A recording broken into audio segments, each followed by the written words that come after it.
Hello students, once again हम लोग लेकर आए हैं सीएमए फाउंडेशन जो पेपर आज हुआ है 15 दिसंबर 2024, उसके कंप्लीट वीडियो सॉल्यूशन। अपना सब्जेक्ट है एफबीएमएस यानी fundamental of business mathematics and statistics. तो उसके जो कंप्लीट सॉल्यूशन है वो आप यहाँ पे देख सकते हो। मैं एक एक करके वन बाय वन सारे क्वेश्चंस के आपको सॉल्यूशन बताऊंगा और आप जो है ज़्यादा परेशान होने की ज़रूरत नहीं है। जो टोटल आज स्टूडेंट का जो फीडबैक रहा वो ये था कि क्वेश्चन पेपर मैथ्स का जो है वो टफ आया था।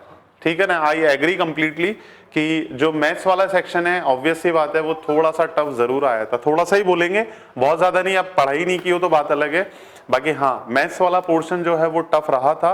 उसमें 20 में से हम बोल सकते हैं कि करीब 8-9 क्वेश्चन जो हैं वो आपके थोड़े से टफ थे, सोचने के लिए ज्यादा टाइम चाहिए। पेपर थोड़ा सा लेंदी भी था, ठीक है ना, आई कंप्लीटली एग्री, बट ऐसा नहीं बोल सकते पेपर बहुत ज्यादा डिफिकल्ट था। स्टैट्स में अगर बोलें तो 6 से 7 क्वेश्चन ऐसे थे जो आप डिफिकल्ट की कैटेगरी में डाल सकते हैं, मतलब 6-7 वो और 9 क्वेश्चन वो, टोटल 15 क्वेश्चन, 10 से 12-15 क्वेश्चन आप बोल सकते हैं कि वो स्टूडेंट टू स्टूडेंट वेरी करता है। लेकिन फिर भी आपके पास 35 क्वेश्चंस थे जो अभी मैं एक एक करके आपको सॉल्व करके बताऊंगा, तो वो बहुत ज्यादा डिफिकल्ट नहीं थे। एक क्वेश्चन जो 24 नंबर का है उसमें हल्की सी प्रॉब्लम कंसेप्चुअली लग रही है, तो वो भी आपको सॉल्यूशन में बताया जाएगा कि किस तरह की प्रॉब्लम है ना। और एक एक करके आप अपनी आंसर की चेक करो।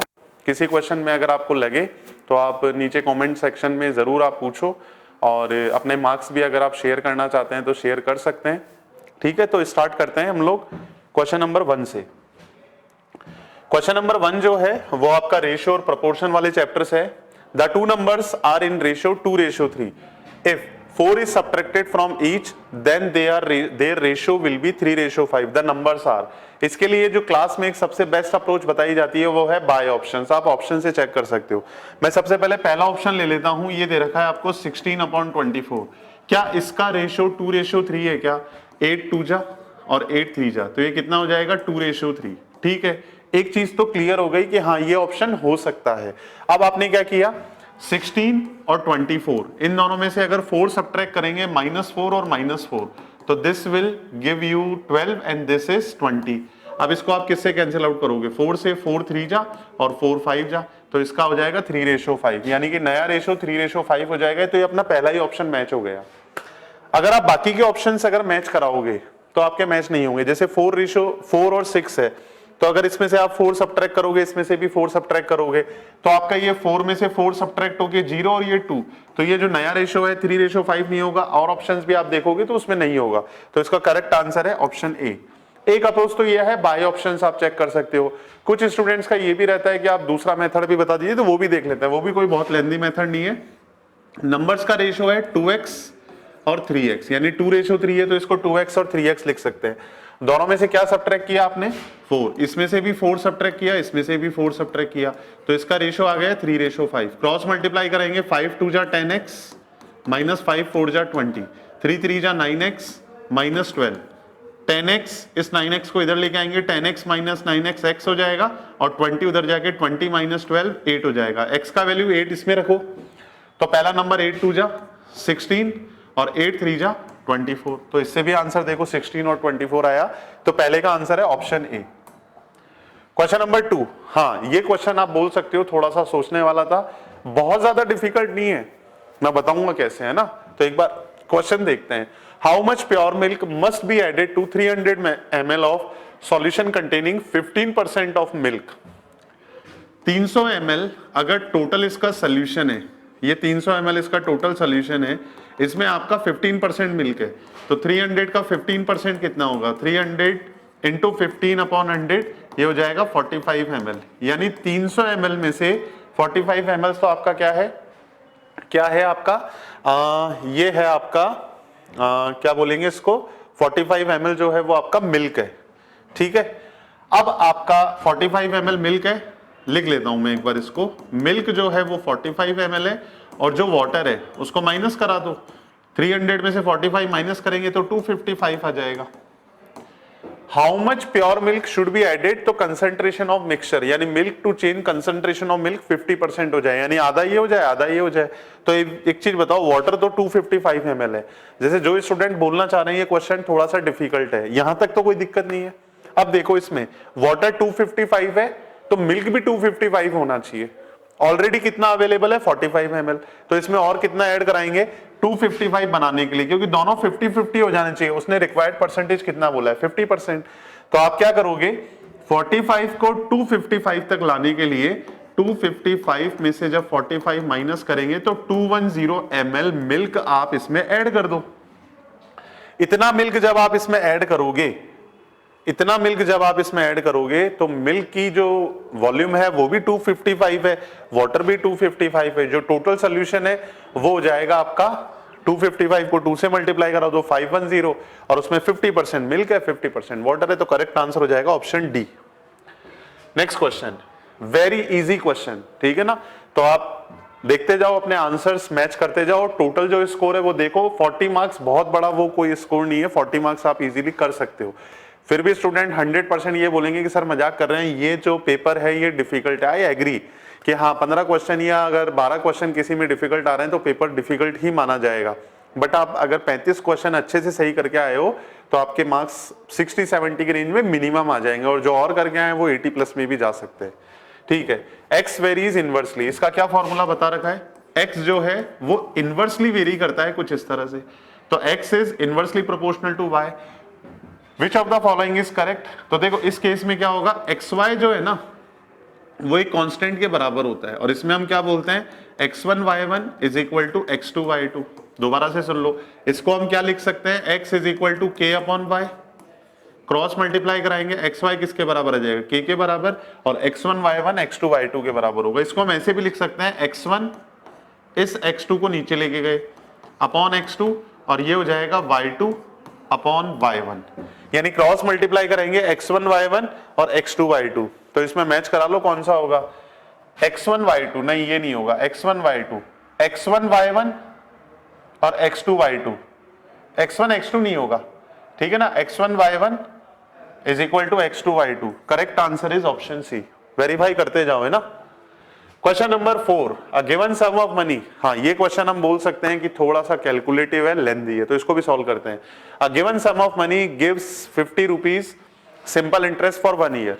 सिंपल इंटरेस्ट का फॉर्मूला आपको पता होगा, और उसमें जो रेट निकाली जाती है, रेट क्या होती है, अच्छा अपन इसको ऐसे लिख लेते हैं PRT अपॉन 100, वो सिंपल इंटरेस्ट के बराबर है, वो 50 के बराबर है। यस 50 इंटू 100 ये कितना हो जाएगा 5000। यहाँ पे P भी पता नहीं है, यानी सम भी पता नहीं है, रेट ऑफ इंटरेस्ट तो निकालना ही है, और टाइम आपका 1 ईयर दे रखा है तो ये तो 1 ही रहेगा। तो एक इक्वेशन तो ये आ गई, PR का वैल्यू आपके पास 5000 आ गया, ठीक है। यहां तक अब उसने क्या बोला है 102s compound interest for 2 years. Compound interest का फॉर्मूला क्या होता है, कंपाउंड इंटरेस्ट होता है प्रिंसिपल, यहां पे लिखेंगे 1 plus R upon 100 raise to the power T, time कितना दे रखा है 2 साल, और माइनस का 1, ठीक है। यहां तक ये आपका कंपाउंड इंटरेस्ट है, और इसका वैल्यू कितना दे रखा है, देखो आप 102 दे रखा है भाई, यहां तक ठीक है। मैं स्टेप बाय स्टेप बता रहा हूं और आप इसको ऐसे ही सॉल्व करो, बहुत जल्दी सॉल्व हो जाएगा, ठीक है। अब हम क्या करेंगे, ध्यान से सुनना, इसको ओपन कर देंगे, ये रहेगा आपका प्रिंसिपल a प्लस बी का whole square, A square plus B square, B square का मतलब है आर स्क्वायर अपॉन 10,000, और प्लस 2ab, तो ये हो जाएगा प्लस 2r अपॉन 100, माइनस का 1 इज इक्वल टू 102 ही चल रहा है अभी तो, ठीक है यहां तक। अब अगला स्टेप देखो, ये 1 से 1 गया, यहां तो क्या रह जाएगा आर स्क्वायर अपॉन 10,000 और 2r अपॉन 100, ठीक है। अब मैं क्या करूंगा P को, क्योंकि मुझे रेट ऑफ इंटरेस्ट पूछा है, तो मैं P को यहां से सब्स्टिट्यूट करूंगा, और P को यहां से कितना सब्स्टिट्यूट करूंगा देखते जाओ आप। P को यहां पे जो सब्स्टिट्यूट करूंगा, P का वैल्यू आ जाएगा 5000, इसको डिवीजन में ले जाओ R में, 5000 अपॉन R, तो इसका वैल्यू यहां पे सब्स्टिट्यूट कर लेते हैं, ये हो जाएगा 5000 अपॉन R, इस P की जगह सब्स्टिट्यूट करा, आंसर आने वाला है बस। यहां पे इन दोनों में से कॉमन क्या आ रहा है, R कॉमन आ रहा है, इस R को बाहर लिख देता हूं, यहां क्या बचेगा R अपॉन 10,000, अच्छा r अपॉन 100 कॉमन ले लेते हैं ना, ये लो और आसान हो गया, r अपॉन 100, तो यहाँ पे रह जाएगा r अपॉन 100 और यहाँ पे r अपॉन 100 रह गया, तो यहाँ पे सिर्फ रह जाएगा आपका 2, that is equal to 102। r से r कैंसिल आउट, 00 से 00 कैंसिल आउट, यहाँ पे 50 रह गया, देखो आंसर आने वाला है, यहाँ पे रह गया 50, मल्टीप्लाई कराया 50 r अपॉन 100 कितना हो जाएगा, 50 1 जा और 52 जा, ये हो जाएगा r अपॉन 2, 50 को 2 से मल्टीप्लाई करेंगे तो ये आ जाएगा 100 इज इक्वल टू 102। देख सकते हो आंसर आ गया। 102 में से 100 माइनस करेंगे 2 आ जाएगा और 2 2 जा 4, यानी r का वैल्यू हो गया आपके पास 4%। तो this is our required answer, r का वैल्यू हो गया आपका 4%, यानी ऑप्शन सी। तो ये कौन सा क्वेश्चन हो गया आपका 4th नंबर का। ठीक है, अगला देखते हैं 5th। हाँ, ये क्वेश्चन भी हम बोल सकते हैं एनवीटी। जनरली एनवीटी जो है उसके क्वेश्चंस अभी तक नहीं पूछे थे ICMAI ने, आपके इंस्टीट्यूट ने, लेकिन अब जो है वो ये एनवीटी का क्वेश्चन फाइनली आ गया। तो यहाँ पे क्या बोला है, find the present value of NVT this 4 years का लिए है ना। तो एनवीटी जो है कैपिटल है वो आपको 1000 रुपीज दे रखी है, टाइम जो है वो आपको 4 इयर्स दे रखा है और रेट ऑफ इंटरेस्ट यानी डिस्काउंट रेट 5% दे रखी है। प्रेजेंट वैल्यू का फॉर्मूला याद होगा तो 1 मिनट में आंसर आ जाएगा, नहीं होगा तो फिर नहीं होगा। फॉर्मूला होता है a 1 + i raise to the power n -1 upon i 1 + i raise to the power n। Present value निकालनी है, एनवीटी का अमाउंट दे रखा है 1000। i का वैल्यू, i क्या होता है, रेट ऑफ इंटरेस्ट अपॉन 100, तो ये हो जाएगा 5 अपॉन 100, क्योंकि 5% दे रखा है तो ये हो जाएगा 0.05। ठीक है, यहां तक इसमें ऐड कराया 1.05 raise to the power 4 -1 upon, इसको हम लिखेंगे i का वैल्यू 0.05 और ये है 1.05 रेज टू द पावर 4। ठीक है, इसको सॉल्व कराना पड़ेगा। सॉल्व कराने के लिए you can take the help of your calci. 1.05 into equal to 1.21 के आसपास आ रहा है। ठीक है, तो इसको हमने लिखा 1000 1.21 -1, ये आ जाएगा 0.21 अपॉन 0.05 इंटू 1.21। इसका वैल्यू मैं ऑलरेडी निकाल चुका हूं, -1 डिवाइडेड बाय 0.05 डिवाइडेड बाय 1.21 और मल्टीप्लाइड बाय 1000। तो ये आंसर आ रहा है आपका 3562, नहीं 3545। एक बार दोबारा कर लेते हैं। 1.05 into equal to -1 into 1000 divided by 0.05 और डिवाइडेड बाय 1.2155, तो ये आ रहा है 3545। ठीक है, और 3545 का मतलब है 3546, तो ऑप्शन हो जाएगा ए। ओके, कौन सा क्वेश्चन था, क्वेश्चन नंबर 5। नेक्स्ट चलते हैं क्वेश्चन नंबर 6। ये क्वेश्चन भी मॉडरेट लेवल का क्वेश्चन है, फटाफट से देखते हैं। यहां लिखा हुआ है 3 raise to the power half, power के ऊपर पावर होती है तो उसको हम क्या करते हैं, मल्टीप्लाई करा देते हैं। ये हो जाएगा 3 raise to the power x/2, इसको हम बोलेंगे 3 की पावर 4। ये किसके बराबर है, 3 की पावर 4। बेस सेम है, पावर को इक्वेट कर दिया, x/2 किसके बराबर आ गया, 4 के बराबर। x का वैल्यू किसके बराबर आ गया, 8 के बराबर। What is the value of a if this is equal to this, तो आपको x का वैल्यू 8 रखना है, रख देते हैं। अब तो हो जाएगा ये 8 8 जा 64a माइनस 10 इंटू 8 80 प्लस 16 बराबर 0। अब देखो -80 और +16 माइनस का 64 और ये 64a है। a का वैल्यू हो जाएगा 64 अपॉन 64, आंसर हो जाएगा आपका 1, यानी ऑप्शन बी इज करेक्ट। इसका आंसर हो जाएगा ऑप्शन बी। ये आपका क्वेश्चन नंबर 6 है। Now tough question, yes completely agree, question tough है लेकिन आसान बना देते हैं। आप ध्यान से देखो, इसमें ये क्वेश्चन है आपका टाइम एंड डिस्टेंस वाले चैप्टर से। एक ही फॉर्मूला पता होना चाहिए, distance is equal to speed into time होता है। अब क्वेश्चन पढ़ते हैं। Ajay walks 4 km/h and 4 hours after his start, Badal cycles after him at 10 km/h। तो देखो होगा क्या, 4 घंटे तक उसने, अजय ने, ये अजय जी है हमारे, अजय जी ने यहां से स्टार्टिंग किया और 4 hours तक इसने ट्रेवल किया, या क्या बोला है इसने, 4 hours तक वॉक किया। तो 4 घंटे में 1 घंटे में इसकी स्पीड कितनी है, 4, तो इसने 16 किलोमीटर तक जो है ना, 16 किलोमीटर तक वो ट्रेवल कर दिया, अजय अभी यहां है आफ्टर 4 आवर्स, और बादल जो है वो यहां पे है। बादल ने अब स्टार्ट किया है और इसकी जो स्पीड है वो है 10 किलोमीटर पर आवर। ठीक है, अभी इनके बीच की डिस्टेंस कितनी हो चुकी है, 16 किलोमीटर। अब ये स्टार्ट कर रहा है और इसकी स्पीड ज्यादा है और इसकी स्पीड अभी भी वही है 4 kmph। तो जैसे दोस्तों में होता है कि वो आगे जा रहा है, वो पैदल पैदल जा रहा है, अभी इसको कैच करना है, पकड़ना है, इसकी स्पीड ज्यादा होनी चाहिए और ज्यादा है तो कितनी देर बाद वो पकड़ेगा। तो वो जो है आपको डिस्टेंस निकालनी है, how far from the start Badal catches up with Ajay. How far, कितना दूर, फ्रॉम द स्टार्ट, यहां स्टार्ट जो बादल ने किया वो कितनी दूर बाद जाके अजय को वो पकड़ लेगा, डिस्टेंस निकालनी है। तो मान लो x डिस्टेंस है या d डिस्टेंस है, तो डिस्टेंस बराबर डिस्टेंस होता है। बोले ये डिस्टेंस बराबर कैसे कर ली, डिस्टेंस ऑफ बादल और डिस्टेंस ऑफ अजय, दोनों की डिस्टेंस बराबर हो जाएगी तो वो एक दूसरे को कैच कर लेंगे। ठीक है, अब डिस्टेंस का फॉर्मूला मैंने बताया, स्पीड इनटू टाइम। बादल की स्पीड कितनी है, 10 किलोमीटर पर आवर, और मान लेते हैं इसकी 10 किलोमीटर पर आवर है, इसने जो टाइम लिया है वो टाइम कितना ले लिया, t। सही है यहां तक। अजय जी जो हैं इनका डिस्टेंस कितना होगा वो अपने को निकालना है और स्पीड इनटू टाइम। तो स्पीड तो आपको पता है इसकी 4 है, अब आपको निकालना है टाइम। तो देखो अब ध्यान से, वो जो टाइम होगा बादल ने और अजय ने यहां से, वो टाइम बराबर होगा, लेकिन अजय ऑलरेडी 4 आवर्स चल चुका है, तो टोटल टाइम जो अब होगा वो हो जाएगा t+4। ये इक्वेशन बन गई, t का वैल्यू निकालते हैं, आंसर आ जाएगा अपना क्या, 10, अच्छा इसको 10t लिखेंगे, इसको लिखेंगे 4t + 24। 40 को इधर लाएंगे तो 60 का वैल्यू हो जाएगा 24। टाइम आ गया आपके पास कितना, देखो टाइम आ जाएगा 4 आवर्स।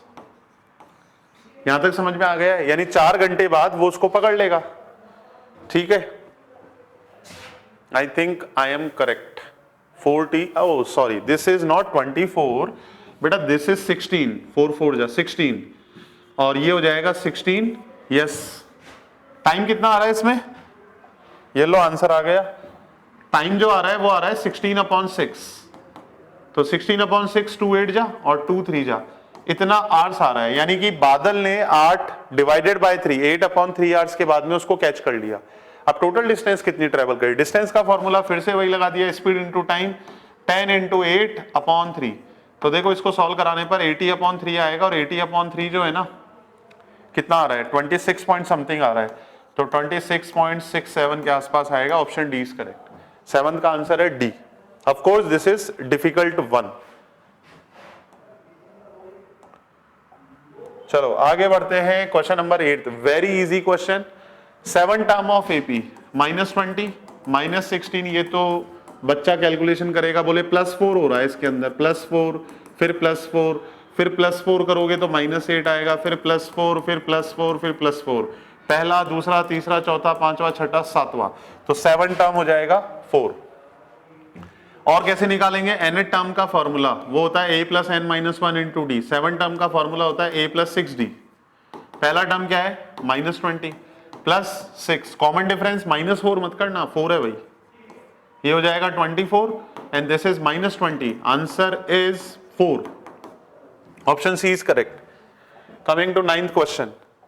9th क्वेश्चन में बोला है very easy again, the first term and common ratio of GP. A first term आपको 4 दे रखा है, कॉमन रेशियो हाफ दे रखा है। What is the 5th term, 5th term का फॉर्मूला AR⁴ होता है, AN का फॉर्मूला होता है ARn-1। ठीक है, फर्स्ट टर्म है 4 × 1/2⁴, ये हो जाएगा 4 × 1/16, answer is 1/4। Option B is correct, option B is correct. Question number 9 का आंसर जो है ऑप्शन बी है। ठीक है, चलिए आगे चलते हैं। Question number 10, if A and B are two set such that, n A दे रखा है, एन बी दे रखा है, एन ए यूनियन बी दे रखा है, एन ए इंटरसेक्शन बी निकालना है।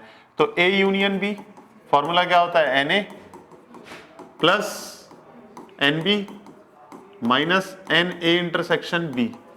आपको ये वाला पोर्शन चाहिए तो इसको उठा के इधर ले आओ। ठीक है, एन ए इंटरसेक्शन बी अगर आपको निकालना है तो आप क्या करोगे, n A intersection B is equal to n A plus n B minus n A union B, values रख देंगे, आंसर आ जाएगा। कैलकुलेटर उठा लो, है ना, मैं भी उठा लेता हूं, एक मिनट।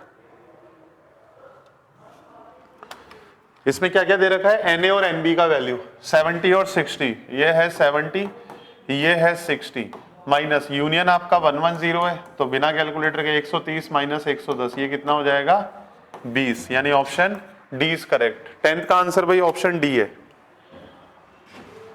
ठीक है। 11th, ऐसे क्वेश्चन सॉल्व करने के लिए जिसमें बड़े ही कॉम्प्लिकेटेड से एक्सप्रेशन दे रखे हैं, मैंने क्लास में शॉर्टकट बता रखा है। आप दो सेट ऐसे अज्यूम कर लो जिनमें कम नंबर ऑफ एलिमेंट्स है। मैं अज्यूम करवा देता हूं, ए बराबर है आपका 1 2 3 और बी बराबर है आपका 3,4 और 5 भी ले लो, नो प्रॉब्लम। यहां पे आपसे क्या पूछा है, ए और बी दो सेट हैं, तो हमने अज्यूम कर लिया। अब इनमें से कौन सा सही है, ए इंटरसेक्शन बी क्या होगा, पहले तो आप ये देखो ए इंटरसेक्शन बी क्या होगा, ए इंटरसेक्शन बी जो दोनों में कॉमन है, दोनों में कॉमन क्या है आपका 3 है, तो ए इंटरसेक्शन बी 3 हो जाएगा, ठीक है यहां तक। इसके बाद आपको ए इंटरसेक्शन बी कॉम्प्लीमेंट भी चाहिए। ए इंटरसेक्शन बी कॉम्प्लीमेंट का मतलब है, इसको बोला जाता है ए माइनस बी, जो ए में तो है बट बी में ना हो। ए माइनस बी में हम ए के सारे एलिमेंट्स लिख लेंगे, लेकिन वो एलिमेंट हटा देंगे जो बी में प्रेजेंट है, यानी 3 हट जाएगा तो 1 और 2 हो जाएगा। ये लो जी, ये ए माइनस बी है, ये वाला वैल्यू आ गया। अब मुझे क्या चाहिए, इसका और ए इंटरसेक्शन बी का यूनियन, यानी सारे वो एलिमेंट्स जो ये यूनियन में आ जाए। तो इन दोनों के मिलके कौन सा बन रहा है 1 2 3, ये इसका वैल्यू है। अब आप देखो ये किस सेट के बराबर है, सेट ए के बराबर है ना, तो करेक्ट आंसर हो जाएगा ऑप्शन ए। 11th का आंसर है ऑप्शन ए, ठीक है यहां तक। 12th वाला अगेन लॉगरिथम का, डिफिकल्ट नहीं है क्वेश्चन, फर्स्ट प्रॉपर्टी से आ जाएगा। क्या बोला है इसने, log of b to the base a, log of c to the base a is equal to, sorry this is not 1 0 है। जब पहली property log a plus log b, log a into b होता है, तो यहां पे log b plus log c है, log bc हो जाएगा to the base a is equal to 0। इस a को उधर ले जाएंगे, a की पावर 0 किसके बराबर आया, bc के बराबर, और bc का वैल्यू a की पावर 0 1, तो b का वैल्यू 1 अपॉन c के बराबर होगा, यानी एक दूसरे के रेसिप्रोकल हो जाएंगे। b is equal to 1 upon c, correct answer हो जाएगा option B. Again 13 question, relationship between nCr and nPr पे बेस्ड है, और ठीक है इसको भी देख लेते हैं। हमने पढ़ा था क्या, nPr is equal to factorial r nCr के बराबर होता है। साफ साफ दे रखा है 720 किसके बराबर है, फैक्टोरियल आर, किसका फैक्टोरियल 720 के बराबर होता है भैया, फैक्टोरियल 6 जो है ना वो 720 होता है। Correct answer is option B. बहुत सिंपल सा क्वेश्चन है, ठीक है ना, इसमें कोई दिक्कत नहीं आनी चाहिए। चलो नेक्स्ट चलता है 14 की तरफ। डिस्ट्रीब्यूशन का क्वेश्चन है, 6 किताबें हैं, 3 स्टूडेंट्स के बीच में, 3 लड़कों के बीच में, पहले को भी 2 इक्वली डिस्ट्रीब्यूट करना है, साफ साफ बोला है, पहले को भी 2, दूसरे को भी 2, तीसरे को भी 2। नंबर ऑफ वेज बताने, क्या फॉर्मूला होता है, total number of books upon जितने भी ग्रुप्स हैं, फैक्टोरियल 2, फैक्टोरियल 2 और फैक्टोरियल 2। ये तो आ जाएगा 720 और ये आ जाएगा 2 इंटू 2 इंटू 2, 8 हो जाएगा। 8 को अगर 720 से डिवाइड करेंगे 90 आ जाएगा। करेक्ट आंसर है ऑप्शन सी। चलो हाँ, ये देखने में थोड़ा सा आप बोल सकते हो भयानक क्वेश्चन है, लेकिन इसको भी आसान बना देते हैं, ठीक है ना, कोशिश करेंगे आसान बनाने की। बाकी आप लोगों के पॉइंट ऑफ व्यू क्या है आप बता सकते हो। If alpha and beta are 2 roots of the equation, देखो ये फेवरेट इक्वेशन है x square minus 5x plus 6, इसके 2 रूट होंगे अल्फा और बीटा, और जो रूट्स है ना वो आप क्वाड्रेटिक फॉर्मूला या श्रीधराचार्य फॉर्मूला से निकाल सकते हो, जो कि 2 और 3 आएंगे। इसके रूट्स 2 और 3 आएंगे। श्रीधराचार्य फॉर्मूला होता है minus b plus minus under root of b square minus 4ac upon 2a, ठीक है, यहां तक नो प्रॉब्लम। 2 और 3 आ गए। अब आपको वो इक्वेशन चाहिए जिसके रूट्स ये हो, तो मैंने क्या बता रखा है, अगर आपको इक्वेशन निकालनी है तो उसका फॉर्मूला क्या होता है, उसका इक्वेशन क्या बनता है, x square minus sum of roots into x plus product of roots बराबर 0। अब इन दोनों का सम चाहिए, तो देखो इन दोनों का सम निकालने के लिए एक तो तरीका ये है, आप इनकी वैल्यूज रख दो यहाँ पे, बहुत सिंपल सा लॉजिक है। यहाँ पे देखो आप alpha beta, alpha beta, alpha beta कितना है 6 है, सी अपॉन ए होता है, इसको मैं यहाँ लिख देता हूँ, alpha beta C upon A से 6 होता है और alpha plus beta minus B upon A से 5 है। इसका वैल्यू हम यहाँ रख देते हैं, 6 प्लस 5 ये हो गया 11 और 6 माइनस 5 ये पूरा माइनस हो रहा है, तो इसका वैल्यू हो गया 1। यानी आपको वो क्वाड्रेटिक इक्वेशन चाहिए जिसके रूट्स 11 और 1 हैं, तो आप क्या लिखोगे, x square minus sum of roots हो जाएगा 11 प्लस 1 और प्रोडक्ट ऑफ रूट्स हो जाएगा 11 इंटू 1। ये लो आंसर आ गया, x square minus 12x plus 11 बराबर 0। करेक्ट आंसर क्या हो जाएगा, ऑप्शन ए। ठीक है, तो इसका आंसर हो गया आपका, एक मिनट, ऑप्शन ए। ठीक है, चलो आगे बढ़ते हैं। अच्छा, वापस से क्वाड्रेटिक इक्वेशन का क्वेश्चन है, alpha and beta are the roots of this equation, ये वाली इक्वेशन है। चलो इसके मैं रूट्स निकाल देता हूं आपको। इसके रूट्स, ए का वैल्यू है 1, बी का वैल्यू है -2 और सी का वैल्यू है -3। रूट्स कैसे निकालते हैं, श्रीधराचार्य जो अभी बोल रहा था, minus b minus of -2 plus minus b square का मतलब है -2 का स्क्वायर माइनस 4ac यानी कि माइनस का 12 अपॉन 2a इंटू 1। ये हो जाएगा 2 प्लस माइनस, ये हो जाएगा 16 का अंडर रूट लेंगे 4 अपॉन 2। तो इससे देखो 2 प्लस 4 अपॉन 2 6 अपॉन 2, एक तो 3 आ जाएगा और एक -1 आ जाएगा। ये दो रूट्स आ गए इस क्वाड्रेटिक इक्वेशन के। क्या वैल्यू पूछा है आपसे, alpha cube plus beta cube. आप सर पकड़ के बैठ जाते हैं, इसका तो फॉर्मूला ही नहीं पता। अरे भैया अल्फा का वैल्यू और बीटा का वैल्यू रख दो ना। तो अल्फा क्यूब और बीटा क्यूब, 3 का क्यूब प्लस -1 का क्यूब 27 -1, ये लो आंसर आ गया कितना 26। 16 का आंसर डी हो गया। आगे बढ़ते हैं। हाँ, डिफरेंशिएशन, इसका डिफरेंशिएशन चाहिए u अपॉन v का। दो फंक्शन है u अपॉन v यानी कि डिवीजन में, तो इसका डिफरेंशिएशन डिनोमिनेटर का स्क्वायर हो जाता है, न्यूमरेटर का पहले differentiation, denominator constant minus numerator constant और डिनोमिनेटर का डिफरेंशिएशन, ये फॉर्मूला होता है। चलो अब इसमें हम क्या करेंगे, 1/3 - 2x, इसका डिफरेंशिएशन करना है तो डिनोमिनेटर का तो स्क्वायर आ जाएगा, 3 - 2x का होल स्क्वायर, न्यूमरेटर 1 का अगर डिफरेंशिएशन करके 0 और इसमें 3 - 2x कांस्टेंट रखेंगे, -1 कांस्टेंट रखेंगे और डिनोमिनेटर का डिफरेंशिएशन, 3 का डिफरेंशिएशन होता है 0 - 2x का होता है -2। तो देखो ये तो 0 हो जाएगा और ये हो जाएगा +2, तो आंसर हो जाएगा 2/3 - 2x का होल स्क्वायर। तो देख लो कौन सा ऑप्शन है, इसका आंसर है ऑप्शन सी। ठीक है, option C is correct, 2/3 - 2x का होल स्क्वायर। चलो आगे बढ़ते हैं। 18 नंबर, अगेन डिफरेंशिएशन है। The cost of producing x unit of product if this. अच्छा, ये कॉस्ट फंक्शन दे रखा है भाई, ये हो जाएगा x3। पहले मैं इस टर्म को लिख रहा हूं, x3/3 माइनस का 10x स्क्वायर और प्लस का 300x। आपसे पूछा है मार्जिनल कॉस्ट, और marginal cost for 12 units output. Marginal cost के लिए आपको डिफरेंशिएशन करना पड़ेगा। डिफरेंशिएशन करेंगे तो ये हो जाएगा 3x स्क्वायर अपॉन 3 माइनस ये हो जाएगा 20x प्लस 300। 3 से 3 गया, x स्क्वायर माइनस 20, x का वैल्यू 12 रख दो, 12 रखेंगे 12 का स्क्वायर माइनस 20 इंटू 12 प्लस 300। देखो ये तो हो जाएगा 144 और 300, तो ये हो जाएगा 444 और ये हो जाएगा 240, सबट्रैक्ट करा देंगे तो ये हो जाएगा 204, 204 ऑप्शन ए इज करेक्ट। ठीक है जी। 18 नंबर, 19 और 20 थ्योरेटिकल क्वेश्चन है। The condition required for maximization of function. Function के मैक्सिमाइजेशन के लिए मैंने आपको कंडीशन बता रखी है, अगर मैक्सिमम वैल्यू निकालना है चाहे मिनिमम वैल्यू निकालना है, आपको f' x तो 0 होगा, लेकिन अगर आपका double differentiation F double dash x अगर लेस देन 0 होता है तो इसको हम बोलते हैं मैक्सिमम, वैल्यू जो आएगी फंक्शन की मैक्सिमम आएगी। और एफ डबल डैश एक्स अगर पॉजिटिव है तो इसको हम बोलते हैं मिनिमम।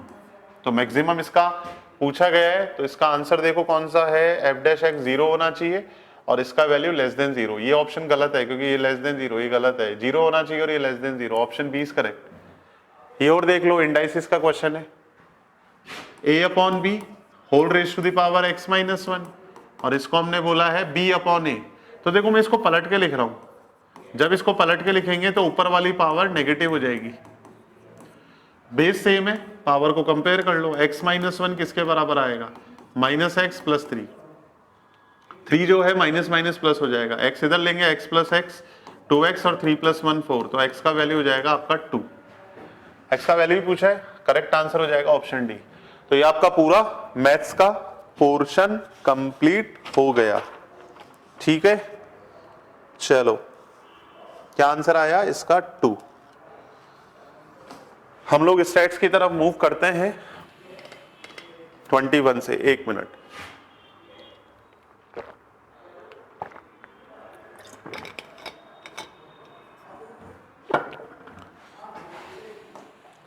स्टैटिस्टिक्स 21 नंबर का क्वेश्चन, आइए।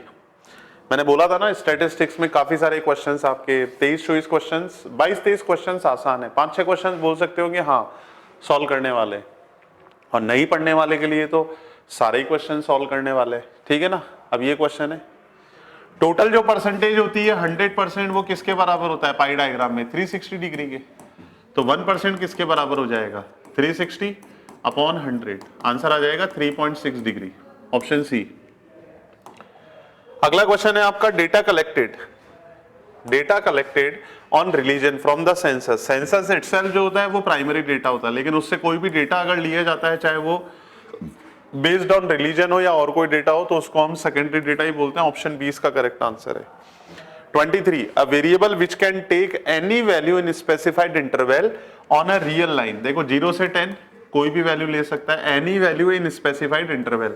तो ये जो वेरिएबल होता है इसको हम कॉन्टिन्यूअस बोलते हैं। डिस्क्रीट वो होता है जो इंटीजर में होता है। चलिए क्वेश्चन 24, हाँ इसी क्वेश्चन का इंतजार था, और ये क्वेश्चन में थोड़ा सा देखो आप लोगों ने कर भी दिया होगा, मैं आपको बेस्ट अप्रोप्रिएट आंसर बता दूंगा और देखते हैं फिर इंस्टीट्यूट क्या डिसीजन लेता है। The frequency density of a class of total frequency of a grouped frequency distribution are this. Frequency density का जो फॉर्मूला होता है वो होता है class frequency upon class width, short में इसको बोलते हैं एफ अपॉन आई। ये आपको 17 दे रखी है पर्टिकुलर क्लास की, और टोटल जो फ्रीक्वेंसी है वो आपको 204 दे रखी है, तो विड्थ निकालनी है। अब देखो इसमें है ना, अगर ये बोल दे द फ्रीक्वेंसी डेंसिटी का सम, यानी सारी जो क्लासेस है उसकी फ्रीक्वेंसी डेंसिटी का सम 17 है, तो क्वेश्चन में कोई प्रॉब्लम नहीं होगी। बट थोड़ा सा ये है, अगर ये पर्टिकुलर क्लास की है तो फिर कैसे सॉल्व होगा। तो मैं आपको कंसेप्चुअली बता देता हूं, यहां पे अगर frequency density sum of all classes अगर वो 17 है, तो फिर इसका फॉर्मूला ये होता है, जो क्लास विड्थ होती है उसका फॉर्मूला है total frequency upon sum of frequency density. 204 आपको टोटल फ्रीक्वेंसी दे रखी है, देखो आप, और जो सम ऑफ फ्रीक्वेंसी डेंसिटी है 17, तो करेक्ट आंसर 12 है। यह मैं मेरी तरफ से बता रहा हूं, बाकी इसमें ये होना चाहिए, अगर पर्टिकुलर क्लास का आपको 17 दे रखा है तो फिर इसमें क्वेश्चन में थोड़ी सी प्रॉब्लम है, ठीक है ना। Appropriate answer is option D 12। 25 the mean of 7 n plus 3 10 n minus 3 n minus 5 in 5 numbers का सम कितना दे रखा है, सॉरी सम नहीं मीन दे रखा है, और मीन का फॉर्मूला होता है total of observation upon number. जो टोटल नंबर ऑफ ऑब्जर्वेशन है वो 5 है, सम कराते हैं 7 और 3 10, अच्छा ऐसे ऐड नहीं करना, ऐसे करना है 7 plus n plus 3 plus 10 plus n minus 3 plus n minus 5, ठीक है। यहाँ पे प्लस 3 से माइनस 3 गया, n n n ये हो जाएगा 3n, 7 और 10 17 माइनस 5 ये हो जाएगा 12। ये टोटल सम हो गया। नंबर ऑफ ऑब्जर्वेशन आपके 5 है, मीन आपको 15 के बराबर दे रखा है, n का वैल्यू निकाल लेते हैं, इसने n का वैल्यू तो पूछा है, तो क्रॉस मल्टीप्लाई कराएंगे, 15 5 जा 75 माइनस 12 ये हो जाएगा 63, तो 3n का वैल्यू किसके बराबर आया 63 के, तो n का वैल्यू कितना हो जाएगा 21, ऑप्शन डी इज करेक्ट। 25वें का आंसर है ऑप्शन डी। ठीक है जी, चलो अगले क्वेश्चन की तरफ चलते हैं। तीनों क्वेश्चन मैंने एक साथ ही क्रॉप कर रखे होंगे, हाँ क्योंकि आसान क्वेश्चन है। 26वां क्वेश्चन, मीडियन निकालना है। क्या होता है median? Middle most value. Arrange कर लो पहले, 12, फिर क्या आएगा 21, फिर क्या आएगा 37, फिर क्या आएगा 46, 49, फिर आएगा 55, 63, 74, 88। ठीक है, हो गए सारे? कितने? 9 ऑब्जर्वेशन है, हाँ 9 ऑब्जर्वेशन है। तो मीडियन का फॉर्मूला क्या होता है? n+1/2, यानी कि 9+1/2 10/2 फिफ्थ ऑब्जर्वेशन, और फिफ्थ ऑब्जर्वेशन कौन सा हो जाएगा 49, तो ऑप्शन हो जाएगा A, done. 27 again very easy, quartile deviation पूछा है, अरेंज कर लो पहले। 5, 15, सॉरी गलत हो गया, 5 के बाद 12 आएगा, 15 आएगा, फिर आएगा 18, फिर आएगा 22, फिर आएगा 30 और फिर आएगा 44। नंबर ऑफ ऑब्जर्वेशन काउंट करेंगे 7 आ रहा है। क्वार्टाइल डेविएशन का फॉर्मूला होता है आपका Q3 - Q1/2, Q1 चाहिए, Q1 का फॉर्मूला होता है n+1/4th ऑब्जर्वेशन, 7+1/4th ऑब्जर्वेशन, तो ये हो जाएगा सेकंड ऑब्जर्वेशन। अब जो सेकंड ऑब्जर्वेशन है वो आपको ढूंढना है, क्या हो जाएगा सेकंड ऑब्जर्वेशन 12, तो Q1 का वैल्यू आ जाएगा 12, और आपका Q3 हो जाएगा सिक्स ऑब्जर्वेशन 3n+1/4 से, तो वो हो जाएगा आपका 30। निकाल लो इस फॉर्मूले में रख के, 30 - 12/2 ये हो जाएगा 18 18 divided by 2, answer 9, option B. चलो आगे चलते हैं। Again very easy question, standard deviation, formula of standard deviation is summation of x² n - summation x/n का होल स्क्वायर। समेशन x² कितना दे रखा है 169, 0, नंबर ऑफ ऑब्जर्वेशन 10 है, माइनस समेशन x 120 दे रखा है अपॉन 10, इसका होल स्क्वायर। सॉल्व करा लिया, ये 0 से 0 गया 169, यहाँ पे भी 0 से 0 गया, 12 का स्क्वायर 144 होता है, 169 - 144 कैलसी से करो 25 आएगा, और 25 का रूट जो है वो आ जाएगा आपका 5, तो करेक्ट आंसर है ऑप्शन सी। ठीक है, ये आ जाएगा आपका ऑप्शन सी 28 का। हाँ 29 वाला ट्रिकी क्वेश्चन, कंबाइंड मीन से रिलेटेड है। If the mean of sample 1 and sample 2 are this and this, ये सैंपल 1 का, ये सैंपल 2 का, लिख लेते हैं, मैं शॉर्टकट से ही बता रहा हूं इसको। सैंपल 1 ये है आपका, सैंपल 2 इसका मीन कितना दे रखा है 20, और इसका कितना दे रखा है 50। The mean of combined sample be 30, यानी दोनों को अगर कंबाइन कर देंगे तो वो 30 आ जाएगा। तो आपसे पूछा है what is the percentage of sample 1, कितने परसेंट ऑब्जर्वेशन इसमें, कितने इसमें। तो देखो सिंपल सा लॉजिक है, आप इसको ऐसे क्रिस क्रॉस करवाया करो, क्रॉस अगर करवाएंगे 50 - 30 ये 20 आ जाएगा, 30 - 20 ये 10 आ जाएगा। सैंपल 1 जो है वो 20 है, सैंपल 2 जो है वो 10 है, यानी सैंपल 1 अपॉन सैंपल 2, इसका रेशो आ रहा है 20:10, जिसको अपन 2:1 भी बोलते हैं। आपको सैंपल 1 का परसेंटेज पूछा है, तो सैंपल 1 के परसेंटेज के लिए सैंपल 1 का कितना है 2 है, और टोटल कितना है 2 + 1 3 है। मल्टीप्लाई कराएंगे अगर 100 से, करो सॉल्व इसको, 200/3 कितना आएगा आपका 200/3, वो आ जाएगा आपका 66.67।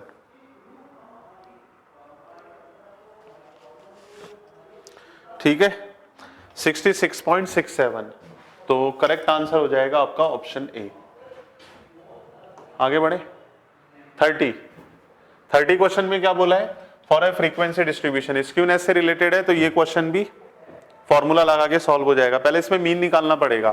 देखो सीवी दे रखा है आपको, सीवी कितना है 4%, और स्टैंडर्ड एविएशन कितना दे रखा है 6, तो आपका सीवी का फॉर्मूला, सीवी होता है आपका standard aviation upon mean into 100। Standard aviation आपको 6 दे रखा है, मीन अननोन है, इंटू 100, ये किसके बराबर है 4% के बराबर। क्रॉस मल्टीप्लाई कराओगे 600/4, मीन का वैल्यू हो जाएगा 150। क्या पूछा है आपको? मोड।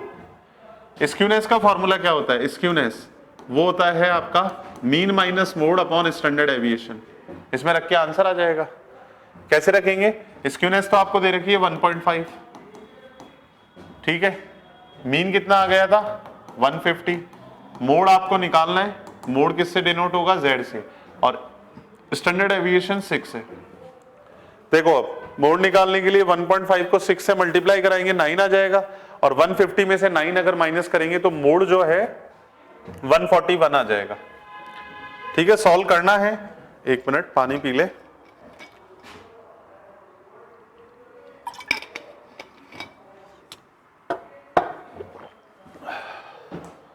ये लो, यहां पे मोड जो है 150 माइनस 9 से 141 आ जाएगा। चलो आगे देखते हैं 31। Again very easy question. आपको इसमें मोड जो है x का दे रखा है 21, इसमें रख दो तो मोड ऑफ y आ जाएगा। 2y is equal to 6x plus 6 होता है, सही है, यहाँ पे दे रखा है उस हिसाब से। तो यहाँ पे x का वैल्यू 21 रख दो, 6 इंटू 21 प्लस 6 अपॉन 2। देखो ये हो जाएगा 126, 126 और प्लस 6, 126 और प्लस 6 कितना होगा? 132। चेक कर लेते हैं। 21 इंटू 6 126, और 126 में अगर 6 ऐड करेंगे तो कितना हो जाएगा आपका? 132। इसको 2 से डिवाइड करेंगे तो ये आ जाएगा 66। ठीक है, एक मिनट, हाँ 66। चलो कंफर्म है, आगे बढ़ते हैं। ओ 32 कोरिलेशन रिग्रेशन में से है। 32 में क्या बोला है? कोवेरिएंस आपको 12 दे रखा है, बी वाई एक्स, और वेरिएंस ऑफ एक्स निकालना है। तो देखो आपने ये फॉर्मूला पढ़ा होगा, बी वाई एक्स का फॉर्मूला होता है r into standard deviation of y upon standard deviation of x, और कोरिलेशन कोएफिशिएंट जो है वो होता है covariance of x y upon standard deviation of x, standard deviation of y. ये वाला पार्ट तो सेम रहेगा ही रहेगा, स्टैंडर्ड एविएशन ऑफ वाई और एक्स वाला, सही है। इसमें ये वाला पार्ट कैंसिल आउट हो जाएगा, देखो आप, और नीचे जो है स्टैंडर्ड एविएशन ऑफ एक्स का स्क्वायर बनेगा। स्टैंडर्ड एविएशन का स्क्वायर क्या होता है? वेरिएंस ही होता है। तो आपको यही वाला पार्ट पूछा है। तो देखो मैं फॉर्मूला लिख देता हूं, बी वाई एक्स का फॉर्मूला बनेगा covariance of x y upon standard deviation of x का स्क्वायर। मैं अगर सेपरेटली आपको फर्दर आपके इंटर के लिए अगर ये फॉर्मूले स्टैंडर्ड एविएशन वगैरह काम आते हैं तो उसके हिसाब से मैं आपको एक बार दोनों फॉर्मूले बता देता हूं। देखो कौन कौन से। एक तो कोवेरिएंस ऑफ एक्स वाई, ये बनेगा बी वाई एक्स का फॉर्मूला बनेगा आपका covariance of x y upon variance of x, ये वाला। और अगर आपको regression coefficient b x y, covariance of x y upon variance of y हो जाएगा। ये दोनों फॉर्मूले डायरेक्टली आप याद कर सकते हो, ठीक है। सॉल्व करा लेते हैं इसको। तो देखो यहां पे क्या हो जाएगा, आपको क्या चाहिए? वेरिएंस चाहिए ना, वेरिएंस पूछा है, तो यहां तो रखो आप 4/3 इज इक्वल टू, ये हो जाएगा 12 और ये हो जाएगा वेरिएंस ऑफ एक्स। इसको सॉल्व कराएं, 4 बन जा 4 3 जा, क्रॉस मल्टीप्लाई कराएंगे 9 आ जाएगा। तो करेक्ट आंसर हो जाएगा ऑप्शन ए 9। 32 का ए आंसर है, ठीक है। 32 का आंसर है आपका ए। आगे बढ़ते हैं 33 की तरफ। वेरी इजी क्वेश्चन, आपको सिंपली रैंक कोरिलेशन कोएफिशिएंट पूछा है, जो कि कितना हो जाएगा आपका -1 to +1, -1 to +1, ठीक है। 33 का आंसर हो जाएगा -1 to +1। आगे बढ़ते हैं 34। ट्रिकी क्वेश्चन, आपको लग रहा होगा ये डिफिकल्ट है, क्लास में भी डिस्कस हुआ है ऐसा। अगर यहाँ पे x है और यहाँ पे y है, तो देखो ये -3 है, -1 है, 1 है और ये 3 है, ये आपका 9 है, ये आपका 1 है, 1 है और 9 है। अगर आप टोटल समेशन ऑफ x निकालोगे तो वो 0 आ रहा है, और इसमें अगर हम एक्स वाई का कॉलम निकालें वो आएगा -27, -1, 1 और 27। जब समेशन ऑफ एक्स वाई वो भी 0 आ जाए और समेशन x भी 0 आ जाए, उस केस में हमेशा कोरिलेशन कोएफिशिएंट का जो वैल्यू है वो 0 के बराबर होता है, क्योंकि इसमें ग्राफ भी ऐसा बनेगा। देखो इंक्रीज हो रहा है फिर डिक्रीज हो रहा है, या फिर डिक्रीज हो रहा है और फिर इंक्रीज हो रहा है। तो ये कर्वी लीनियर टाइप होता है और इसमें आंसर हमेशा 0 आता है। चलो आगे की तरफ बढ़ते हैं हम लोग 35 में। इसमें आपको रैंक कोरिलेशन कोएफिशिएंट पूछा है। तो रैंक कोरिलेशन कोएफिशिएंट का जो वैल्यू होता है, जो फॉर्मूला होता है, वो क्या होता है आपका 1 - 6 summation of d square upon n into n square -1, यही होता है। ठीक है, तो इसको हम क्या लिखेंगे 1 - 6 इंटू 33 अपॉन 10 इंटू 10 स्क्वायर -1, कितना हो जाएगा 99। 33 ये 3 2 जा और 2 5 जा, 1 - 1/5 4/5, आंसर इज 0.8। चलो आगे देखते हैं theoretical question. Which of the following statement is true? Value of both regression coefficient BYX और BXY, क्या दोनों का वैल्यू मोर देन 1 हो सकता है? नहीं, एक का वैल्यू 1 से बड़ा होता है, दूसरा 1 से छोटा होता है, क्योंकि दोनों का प्रोडक्ट जो है ना 1 से ज्यादा नहीं हो सकता। तो this is less than equal to 1, wrong. If values of bivariate regression coefficient are negative, यानी ये दोनों अगर नेगेटिव हो जाए, देखो सिंपल सा लॉजिक है, BYX BXY और R ये तीनों या तो पॉजिटिव होंगे या नेगेटिव होंगे या फिर 0 होंगे। तो देखो इसमें क्या बोल रखा है कि अगर ये नेगेटिव है तो ये पॉजिटिव होगा, ये भी गलत है। फोर्थ ऑप्शन बता रहा हूं पहले, value of bivariate regression coefficient can be opposite sign. Opposite sign जिंदगी में नहीं होंगे, तीनों या तो पॉजिटिव होंगे, तीनों नेगेटिव होंगे। यहाँ पे क्या बोला, if the value of bivariate coefficient are positive, correlation coefficient भी पॉजिटिव। करेक्ट आंसर है ऑप्शन सी। ठीक है, ऑप्शन सी। आगे देखते हैं 37, if two regression lines of two variable intersect. अब जो इंटरसेक्शन पॉइंट होता है वो मीन होता है भाई, ये आपका x बार है और ये आपका y बार है। आपसे पूछा है what is the value of y। Regression equation y on x पता होनी चाहिए, y minus y bar is equal to BYX x minus x bar, ये होगा। ठीक है जी, अब आप वैल्यूज रख दो। y बार ये 5 है, y माइनस 5, BYX कितना है जी 2.5, x का वैल्यू 6 आपको दे रखा है और 4 पे आपको मीन दे रखा है, तो ये कितना हो जाएगा 2 इंटू 2.5 कितना होता है 5, इस 5 को इधर ले आएंगे, 5 + 5, y का वैल्यू आ गया 10। Option C is correct. 37 का आंसर हो जाएगा ऑप्शन सी। ठीक है, चलो आगे बढ़ते हैं 38। छोटे छोटे से क्वेश्चन है। 38 में बोला है वेरिएबल्स आर इंडिपेंडेंट, एक दूसरे से कोई लेना देना नहीं है, तो उसको कोरिलेशन कोएफिशिएंट अपन 0 बोलते हैं। ठीक है, उस कोरिलेशन कोएफिशिएंट को अपन 0 बोलते हैं। हाँ ठीक है, कोई मिस तो नहीं हो गया ना क्वेश्चन, वही चेक कर रहा था मैं।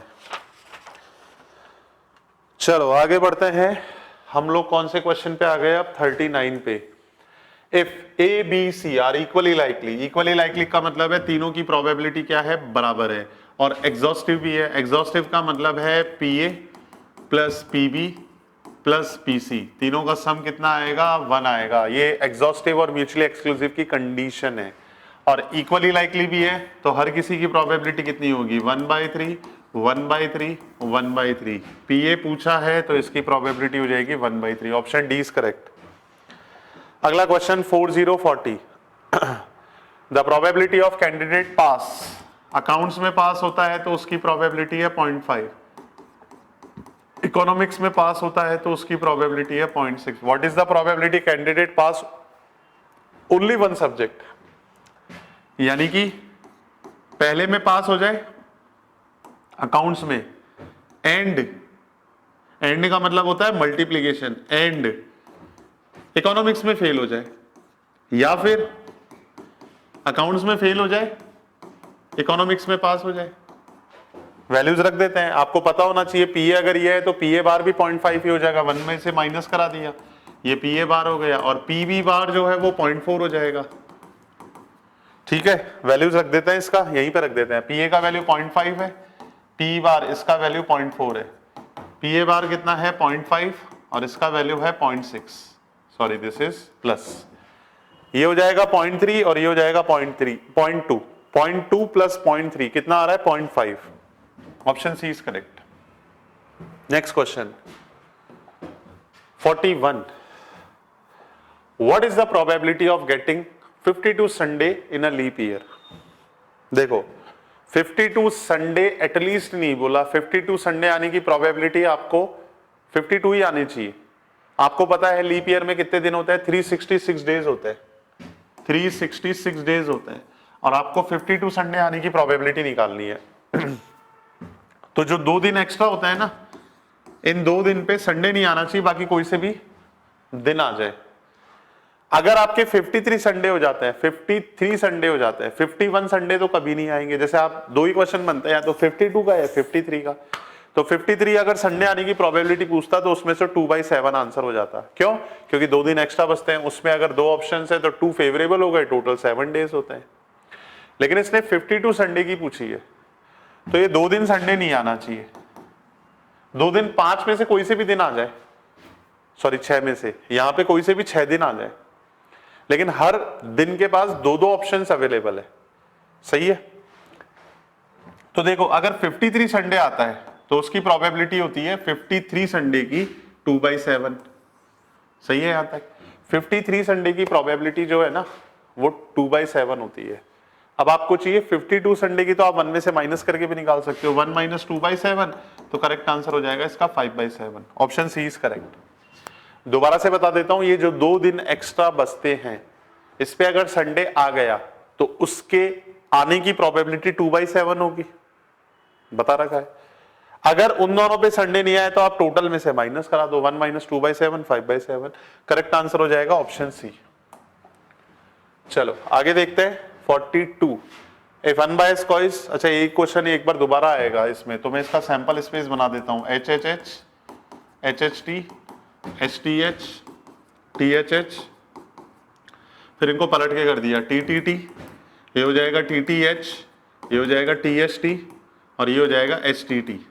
ये आपके टोटल 8 पॉसिबल आउटकम है अगर एक सिक्के को 3 बार उछालेंगे। एटलीस्ट 2 हेड आना चाहिए, कम से कम 2 हेड में ये 4 केस फेवरेबल है। देखो आप, कम से कम 2 हेड में 2 हेड भी चलेंगे, 3 हेड भी चलेंगे, 4 फेवरेबल है, टोटल 8 है। आंसर हो जाएगा 1/2। ठीक है? ये सैंपल स्पेस ध्यान रखना। एक और क्वेश्चन आ रहा है अभी, पहले ये वाला। बॉक्स के अंदर 5 रेड बॉल है और 3 जो है व्हाइट बॉल है। 2 बॉल निकाली, what is the probability the ball would be same colour? या तो दोनों रेड होनी चाहिए, या फिर दोनों, कौन सा कलर है दूसरा, व्हाइट होनी चाहिए।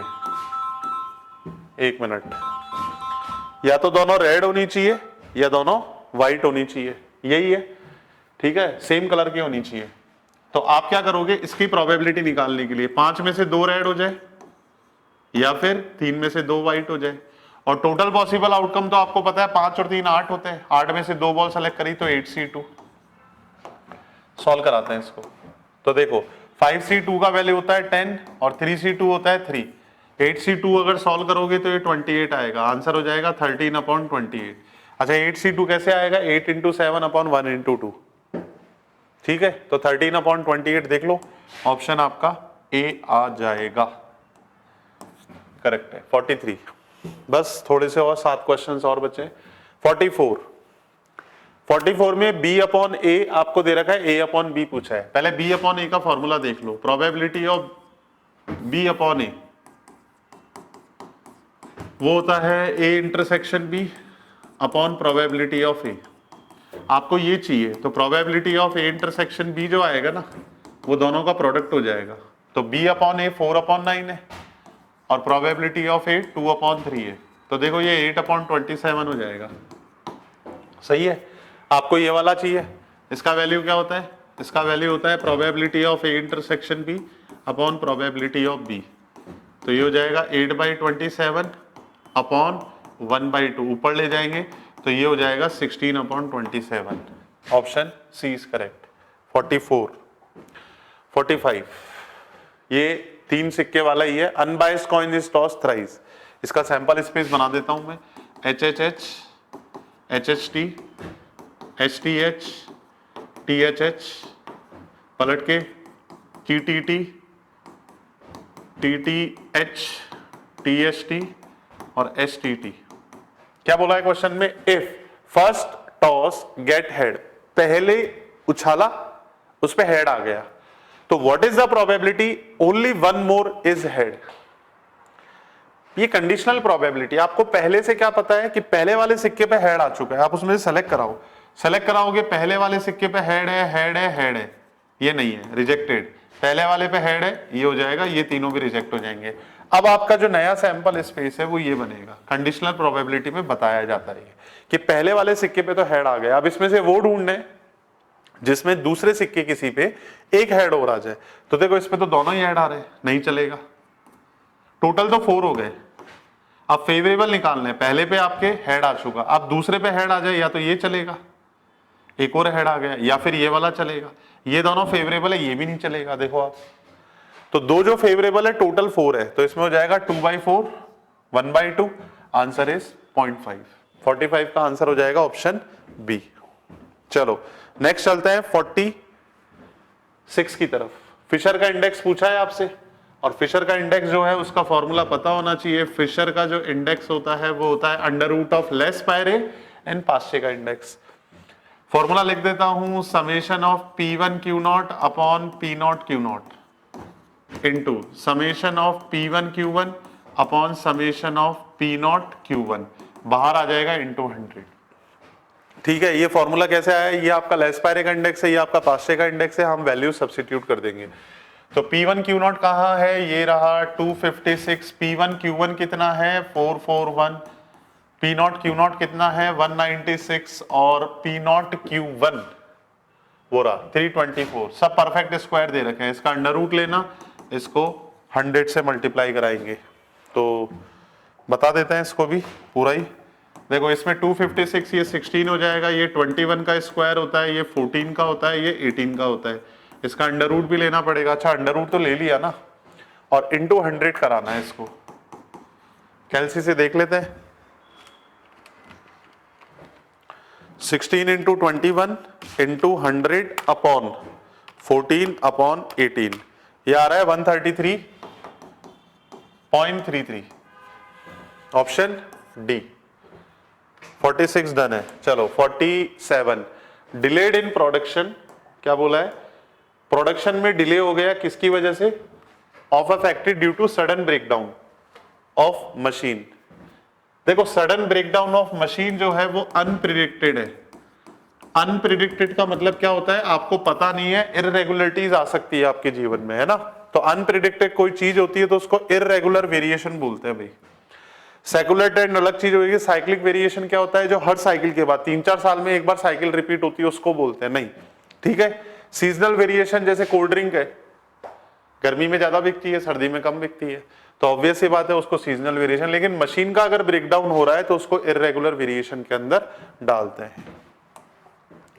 48 नंबर का सवाल, अच्छा again very simple, 3 years moving average पूछा है फॉर द ईयर 2023। ये 2023 है, इसका 3 ईयर मूविंग एवरेज, तीनों को ऐड करा के अगर 3 से डिवाइड करा देंगे तो अगेन आपका आंसर जो आएगा 5.5 आ जाएगा, ऑप्शन बी इज करेक्ट। चलो नेक्स्ट सेकंड लास्ट क्वेश्चन है, net monthly income of employee वो 10,000 है और कंज्यूमर प्राइस इंडेक्स जो है वो आपका 80 है। जब आपका प्राइस इंडेक्स 80 है तो आपका जो इनकम है वो कितना है 10,000। अब आपका प्राइस इंडेक्स कितना हो गया 240, यानी 3 गुना हो गया। आप देखो ये 3 गुना हो गया, 3 गुना होने का मतलब क्या है, 3 टाइम्स मल्टीप्लाई हो रहा है, तो आपकी जो सैलरी है वो भी 3 टाइम्स होनी चाहिए, कहने का मतलब 30,000 हो जानी चाहिए। तो इसने ये बोला है calculate the additional DA to be paid to employee if he is rightly compensated, यानी कि उसका जो पेमेंट है वो करेक्टली अगर पे करे, 10,000 पहले से पे कर रहे हैं, अब नया जो टोटल है 30,000 होना चाहिए, तो 20,000 उसको एडिशनल मिलना चाहिए, 20,000 एडिशनल मिलेगा, करेक्ट आंसर हो जाएगा ऑप्शन सी। लास्ट क्वेश्चन है the price index, the price of commodity in, very easy question, price relative पूछा है आपको। प्राइस रिलेटिव का जो फॉर्मूला होता है वो होता है current year price upon base year price into 100। Current year price आपका 50 है और बेस ईयर प्राइस आपका 40 है। देख लो आप, साफ साफ 2010 को इसने बेस ईयर बोला है, तो 2010 को इसने बेस ईयर बोला है, वो नीचे आएगा, ऊपर करंट ईयर आ जाएगा, और सही है ना, इंटू 100 सॉल्व करा लो तो ये आ जाएगा आपका 125। ये आपके कंप्लीट सॉल्यूशन हो चुके हैं। सीएमए फाउंडेशन जो पेपर आज हुआ है, देखो अपने आंसर्स, 40 मार्क्स लाना। अगर देखो आपके 40 तो आ ही जाएंगे, है ना। और कोई भी अगर दिक्कत आए तो आप नीचे एक बार कमेंट सेक्शन में दो, मैं रिप्लाई कर दूंगा, ठीक है। Thank you so much.